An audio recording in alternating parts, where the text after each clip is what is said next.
Emma adjusted the strap of her diaper bag as she squeezed into her airplane seat, trying to settle Noah before the other passengers filled the cabin. Flying alone with a toddler was never easy, but today felt heavier than most. She had barely slept the night before, her mind buzzing with doubts. Every step she took as a single mom felt like walking a tightrope without a net. Noah fussed softly, clutching his stuffed bunny. Emma shushed him with a gentle sway, brushing a strand of auburn hair from her face. She dug into her bag for his pacifier, determined to avoid a mid-flight meltdown. That was when it happened. Her fingers snagged on something inside, and a small photograph slipped free, fluttering to the floor like a fallen leaf. Emma didn't notice right away. She was too focused on Noah, murmuring a lullaby as he began to calm. But the man seated across the aisle noticed. He bent down, picked up the photo, and froze. It was a picture of Noah as a newborn, tiny, swaddled in a hospital blanket, his little features strikingly sharp even then. His eyes, wide and curious, mirrored someone else's too perfectly. The man's hand tightened around the photograph as if he had been struck. Slowly, he lifted his gaze. Emma finally looked up, her breath caught in her throat. Alexander Knight, her chest constricted. Of all the people in the world, of all the flights she could have taken, why him? Why now? He hadn't changed much, still tall, commanding, with dark hair that framed his chiseled face. The expensive suit, the confident posture, the aura of a man used to bending the world to his will, it was all there. But his eyes, oh, his eyes had always undone her. Sharp gray, now burning with shock as they darted from her face to the photo in his hand. For a long, agonizing moment, neither spoke. The noise of boarding passengers, the flight attendants giving safety instructions, it all blurred into a meaningless hum around them.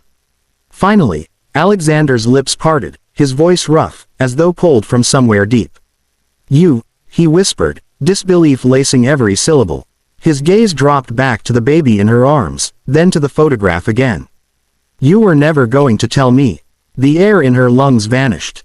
She had rehearsed so many versions of this moment in her head, late at night when loneliness pressed in. She had always told herself she was strong enough to keep walking away. That Noah was safer without Alexander's complicated world closing in around them. But face to face, there was no shield left to hide behind. Emma's fingers shook as she reached to snatch the photograph back, but Alexander didn't release it. His hand, strong and unyielding, clutched it like evidence of a crime. Emma's chest rose and fell in quick, uneven breaths. The cabin lights dimmed slightly as the plane prepared for takeoff, but she barely noticed. All she could see was Alexander, his broad shoulders tense, his jaw clenched, the photograph trembling ever so slightly in his grip. "Emma," his voice was low, a whisper edged with steel, meant only for her. "This child," his eyes shifted to Noah, sleeping soundly in her arms, lips parted in innocent dreams. "He's mine, isn't he?" The words sliced through her like glass. She wanted to deny it. She wanted to look away, to pull the blanket tighter around Noah and shield him from the storm that was unraveling. But Alexander's gaze pinned her in place, unyielding, furious, yet laced with something deeper, hurt. Emma swallowed hard, her throat dry. "Alex, I had my reasons. You don't understand." "No," he interrupted, his voice sharp enough to make her flinch. "Don't you dare tell me what I don't understand. You kept my son from me."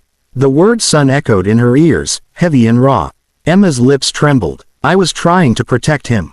To protect us." Alexander leaned forward, closing the space between them until she could see the tiny crease between his brows, the same one she used to smooth away with her fingers on nights long ago. His tone dropped, softer but still burning. "Protect him from what?" "From me." His voice cracked, just barely, betraying a pain she hadn't expected. "I would have given him everything. I would have given you everything. But you didn't even give me the chance." Her eyes blurred with tears. She couldn't tell him the truth. Not all of it. How his world was filled with enemies, with shadows that would have swallowed a child whole. How she had left because she believed Noah would grow safer, freer, away from Alexander's empire. But as she sat there, feeling the weight of his gaze, she knew her silence had wounded him deeper than any enemy ever could. Around them, passengers shifted in their seats, sensing the tension. A few curious glances flickered their way, but Emma and Alexander remained locked in a private battlefield where time seemed to pause. Emma whispered, almost pleading, "I didn't want him to grow up in your world. I didn't want him to be a target." For a moment, Alexander said nothing. His jaw worked, his knuckles still white around the photograph. Then, with a raw, almost broken edge, he murmured, "Emma, he's mine. Nothing, no danger, no excuse, will change that. You should have trusted me." Her heart ached at the truth in his words. She had trusted him once, with her love, with her heart. But trusting him with Noah had terrified her in ways she couldn't put into words. Noah stirred in her arms, his tiny hand brushing against her collarbone. Alexander's eyes softened as he watched, the fury giving way to something far more dangerous, longing. For years, he had ruled boardrooms, commanded nations of employees, but this small boy breathing steadily in Emma's arms, was the one thing he had unknowingly built his life around. His legacy, his blood, his son. Emma looked at Alexander and knew this flight had changed everything.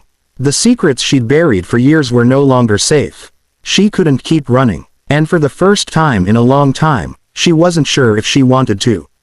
Eyes, stormy with betrayal, locked onto hers, demanding an answer she wasn't ready to give. Her pulse pounded in her ears. Noah stirred softly in her arms, blissfully unaware that his entire future might have just changed, because fate had seated them side by side, 30,000 feet in the air, with nowhere to run.